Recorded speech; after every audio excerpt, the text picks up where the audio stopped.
There's a lifestyle choice most people make without realizing they've made it at all. It feels natural, even responsible.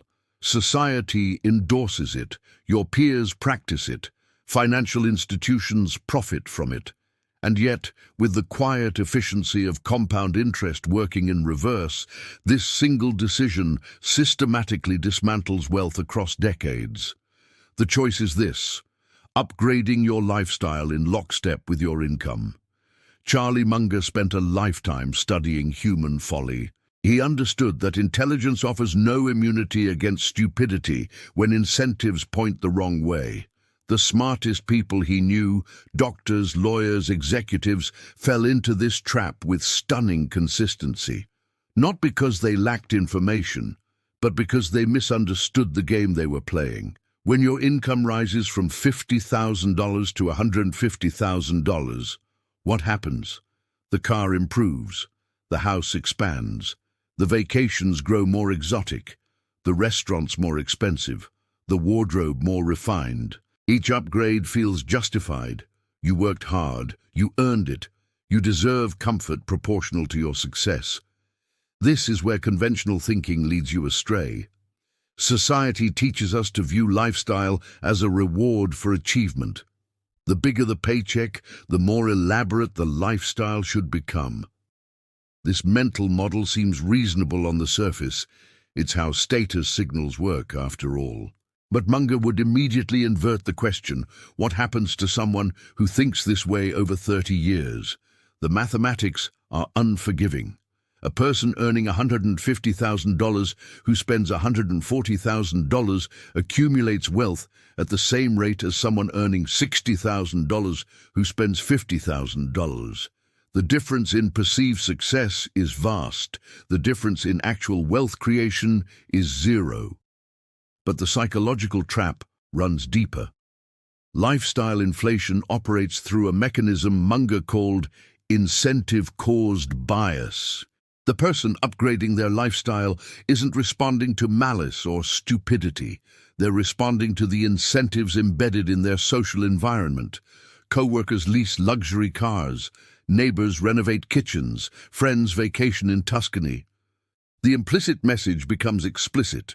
Your consumption must match your station, or you've failed to achieve what you've earned. This is conformity masquerading as success. Munger observed that people confuse three distinct concepts: comfort, status, and wealth. Comfort is having enough. Status is appearing to have more than enough. Wealth is actually having more than enough, independent of appearances. Most people optimize for status while sacrificing wealth, never realizing the trade they've made. The tragedy isn't that people choose comfort over wealth. Reasonable people can disagree about that trade. The tragedy is that they think they're building wealth while they're actually building a lifestyle that requires permanent income at current levels. They've constructed a financial prison where the bars are made of granite countertops and European sedans. Consider the incentive structure. Every institution you interact with profits when you upgrade your lifestyle. Banks want you to buy more house. Automakers want you to lease newer cars. Retailers want you to refresh your wardrobe. Restaurants want you to dine out more frequently. The financial services industry wants you to borrow against your future to consume today. They don't sell you these things through coercion. They sell them through social proof and the promise that this is what successful people do. And in a narrow sense, they're right. Successful people do these things. But successful people who do these things systematically fail to become wealthy. There's a difference between looking successful and being successful that our brains struggle to process. Munger would recognize this as a failure of systems thinking. People optimize for the immediate feedback loop, the compliment on the new car, the envy at the vacation photos, the respect that comes with a prestigious address. These provide instant psychological rewards. The long-term consequences, the absence of financial independence, the decades of mandatory work, the stress of living paycheck to paycheck at 6 figures, arrive so slowly that cause and effect become invisible. This is why intelligent people fall into the trap. They're not making one bad decision. They're making 1,000 small decisions that seem individually reasonable but are collectively catastrophic. Each upgrade seems affordable. Each purchase seems justified. The aggregate effect only becomes clear 20 years later when they realize they've built an expensive lifestyle and called it wealth. The status quo bias reinforces the pattern. Once you've upgraded your lifestyle, downgrading feels like failure. The bigger house becomes the baseline. Anything smaller feels like regression. The luxury car becomes the standard. Anything less feels like deprivation. You've raised your own expectations to match your income, and now you're trapped serving those expectations. Munger understood that the real challenge isn't making money. Reasonably intelligent people in developed economies can make money. The challenge is keeping it. And keeping it requires resisting the social pressure to demonstrate that you've made it. It requires the discipline to live below your means when everything in your environment screams that you should live up to them. This is the silent choice that destroys wealth, allowing your lifestyle to expand automatically with your income, treating consumption as the purpose of earning rather than a byproduct of it. It's silent because no one decides to make this choice explicitly. It happens by default, through 1,000 small decisions that feel like rewards, but function like anchors. The power of compound interest works both ways.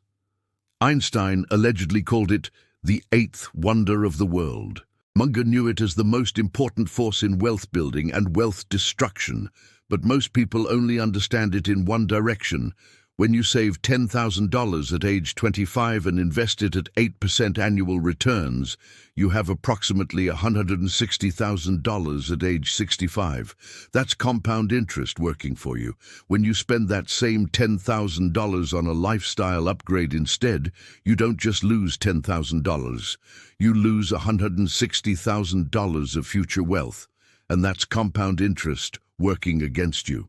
Multiply this across hundreds of decisions over decades, and you begin to see the invisible catastrophe. Munger's principle of inversion applies perfectly here. Instead of asking how to get rich, ask how people stay poor despite high incomes. The answer emerges clearly. They treat rising income as permission for rising consumption rather than rising investment. Each raise gets absorbed by lifestyle creep before it can compound into wealth. Consider two professionals, both earning $100,000 at age 30.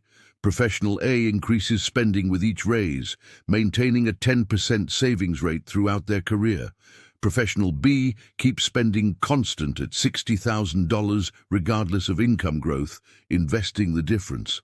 By age 60, Professional A has saved perhaps $300,000. Professional B has saved over $2 million. Same starting point, same career trajectory, different wealth outcome by a factor of 7. The difference isn't intelligence, luck, or earning power. It's a single lifestyle choice, compounded over time. This is what Munger meant when he said, "It's not supposed to be easy. Anyone who finds it easy is stupid." The difficulty isn't in understanding the mathematics. A child can understand compound interest. The difficulty is in resisting the psychological pressures that make living below your means feel like deprivation when you're surrounded by people who treat consumption as achievement. The opportunity cost of lifestyle inflation remains invisible because we don't see what didn't happen. You see the upgraded house. You don't see the $1 million that house cost you over 20 years when you account for the down payment, the higher mortgage, the increased maintenance, the larger property taxes, and most importantly, the investment returns you forfeited. The house is visible and tangible. The lost wealth is abstract and theoretical. Human psychology systematically underweights slow-moving risks and overweights immediate pleasures. This is why people fear plane crashes more than car accidents, despite the statistics. It's why they fear terrorism more than heart disease. And it's why they fear market crashes more than lifestyle inflation, even though lifestyle inflation is far more likely to prevent them from building wealth. Munger studied this pattern across disciplines. In biology, organisms that consume all available resources in boom times go extinct during downturns. In business, companies that spend all their profits in good years fail in recessions. In personal finance, individuals who spend all their income at peak earning years struggle in retirement. The pattern is universal. Those who fail to build reserves during abundance suffer during scarcity. But there's a deeper psychological mechanism at work. Lifestyle inflation doesn't just cost you money directly, it costs you optionality. When your fixed expenses consume 90% of your income, you can't take career risks. You can't start a business. You can't negotiate harder because you need your job too desperately. You can't retire early or even on time. You've traded freedom for the appearance of success. Munger called this getting the incentives wrong. You think you're working to build the life you want. In reality, you've built a life that requires you to work indefinitely. The lifestyle isn't serving you, you're serving the lifestyle. The mathematics of financial independence are simple. Wealth equals assets divided by spending. Most people focus exclusively on increasing the numerator, earning more. But Munger understood that controlling the denominator is far more powerful. Cutting spending from $80,000 to $60,000 has the same effect on financial independence as increasing wealth from $1.5 million to $2 million. One requires decades of compound returns. The other requires a single decision. This is why lifestyle inflation is so destructive. It increases the denominator automatically, forcing you to work longer to achieve the same level of freedom. Each upgrade raises the bar for financial independence further into the future. Consider the margin of safety principle Munger borrowed from engineering. A bridge built to hold 100 tons is rated for 50 tons. The margin of safety protects against unexpected stress. In personal finance, the margin of safety is the gap between your spending and your income. Lifestyle inflation systematically eliminates this margin, leaving you vulnerable to job loss, health problems, market downturns, or any other stress your life encounters. People who live paycheck to paycheck at $40,000 face financial stress. People who live paycheck to paycheck at $400,000 face the same stress, just with better furniture. The stress doesn't come from the absolute level of income. It comes from the absence of margin between income and spending. Munger would ask, what's the expected outcome of someone who eliminates their margin of safety year after year for 30 years? The outcome is fragility disguised as prosperity, high income, high spending, low wealth, zero freedom. Charlie Munger lived in the same house for decades. He drove modest cars. He avoided extravagance not because he couldn't afford it, but because he understood that wealth creation requires making consumption a residual outcome of investment, not the primary goal of earning. The rational lifestyle begins with a single principle. Spending should be a conscious choice, not an automatic consequence of income.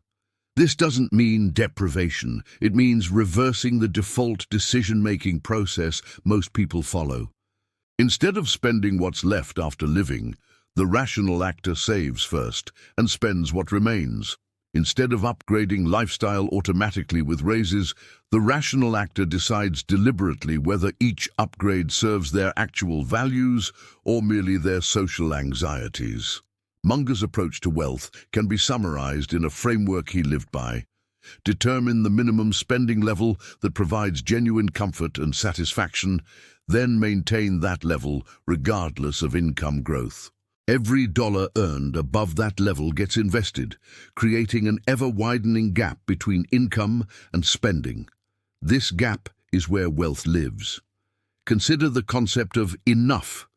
Most people never define it. They assume the target moves with their income. What's enough at $50,000 is insufficient at $100,000, which becomes inadequate at $200,000.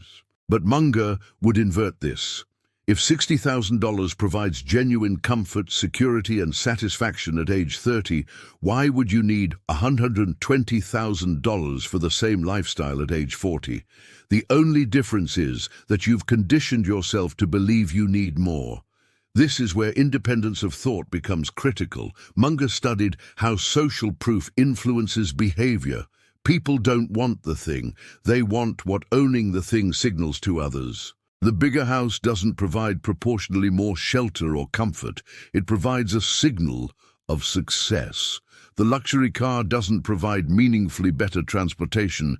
It provides a signal of status, but signals are expensive and they require permanent maintenance. You're not buying the house, you're buying the perpetual cost of maintaining the signal that house provides. This is a game where the cost rises automatically and the benefit remains constant. The rational lifestyle rejects this game entirely. It asks, what do I actually need for genuine well-being? The answer is usually far less than your income can support, which means every dollar beyond that point is a choice between consumption and freedom. Munger applied the concept of margin of safety to life itself. Financial margin of safety means having expenses low enough that you can weather extended unemployment, market downturns, or unexpected expenses without catastrophe. Psychological margin of safety means having enough financial cushion that your career decisions aren't driven by desperation. People think freedom comes from having more money. Munger understood that freedom comes from needing less. A person who needs $50,000 annually is free at $1.25 million in assets. A person who needs $150,000 annually requires $3.75 million for the same freedom. The lifestyle difference might be modest. The freedom difference is a decade or more of mandatory work. This is why Munger emphasized playing long-term games. Wealth creation is a multi-decade process. Lifestyle inflation is a multi-decade process. The question is, which process you're feeding? Every dollar that goes to lifestyle inflation is a dollar that can't compound into freedom. The practical implementation is straightforward. First, define your actual comfort threshold honestly. Remove status signaling from the equation. What level of spending genuinely improves your daily experience of life? For most people, the answer is far below their income. Second, lock in that spending level. Raises, bonuses, and windfalls go to investment, not lifestyle. If $60,000 provides comfort, maintain $60,000 in spending, even as income grows to $200,000. Third, invest the difference systematically. Don't wait to invest what's left after spending. Invest first and spend what remains. Automate this process so it requires no ongoing willpower. Fourth, measure success by net worth and freedom, not by lifestyle signals. The goal isn't to appear wealthy, it's to be wealthy. These are different games with different strategies. Munger's life demonstrated this philosophy in practice. He became extraordinarily wealthy, not by maximizing income, though his income was high, but by minimizing the gap between income and lifestyle while letting the excess compound over decades. He understood that wealth creation is simple, but simple isn't easy when every incentive in your environment pushes toward consumption. The final insight is this: avoiding stupidity is more important than seeking brilliance. You don't need to pick winning stocks or time markets perfectly to build wealth. You need to avoid the systematic stupidity of increasing spending to match income. That single habit, repeated over decades, destroys more wealth than any market crash or economic downturn. The rational lifestyle isn't about deprivation. It's about seeing through the social conditioning that treats consumption as achievement. It's about understanding that the path to wealth isn't earning more, spending more, and hoping something's left over. It's earning whatever you can, spending far less than that, and investing the difference until the gap is wide enough to walk through into freedom. Munger would put it more simply: don't be an idiot with your lifestyle, and you won't stay poor despite a high income. The rest is just details.